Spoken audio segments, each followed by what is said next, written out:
शिंदखेडा तालुक्यात काल झालेल्या वादळासह पावसाने झालेल्या नुकसानीचे आज विविध गावांमध्ये जाऊन पंचनामे करण्यात आले। यावेळी कृषी अधिकारी मनोज सिसोदिया, मंडळ कृषी अधिकारी आर.डी. मोरे यांनी पास्टा येथे जाऊन विविध शेतकऱ्यांच्या नुकसानीचे पंचनामे केले।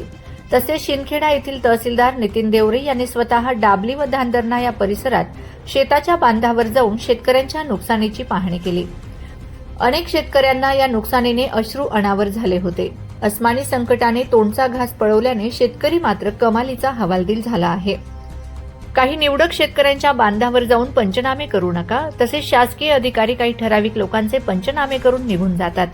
केवळ राजकीय पदाधिकारी व लोकप्रतिनिधींच्या जवळच्या व हक्काच्या माणसाला नुकसान भरपाई द्या, परंतु गरीब व सर्वसामान्य शेतकऱ्याला त्याच्या खऱ्या नुकसानीसाठी न्याय द्या, अशी मागणी विविध गावाच्या शेतकऱ्यांनी त्यांच्या हक्काच्या नवसत्य न्यूज चॅनलकडे केली आहे। साधारण कसा पाऊस झालेला आणि कशा पद्धतीचं हे सर्व नुकसान? काल संध्याकाळी 4 वाजेपासून 4 ते 4:30 अर्धा पाऊण तास पाऊस चालला नडाणा मंडळमध्ये। पर्टिक्युलरली मुडावद पास्टे ह्या गावांमध्ये वादळी वारा पण होता, पाऊस तर होताच, पण वादळी वाऱ्यामुळे इथं जे मुख्य पीक आहे रब्बी दादर, हे रब्बी दादरचं नुकसान आम्हाला निदर्शनास आलेलं आहे।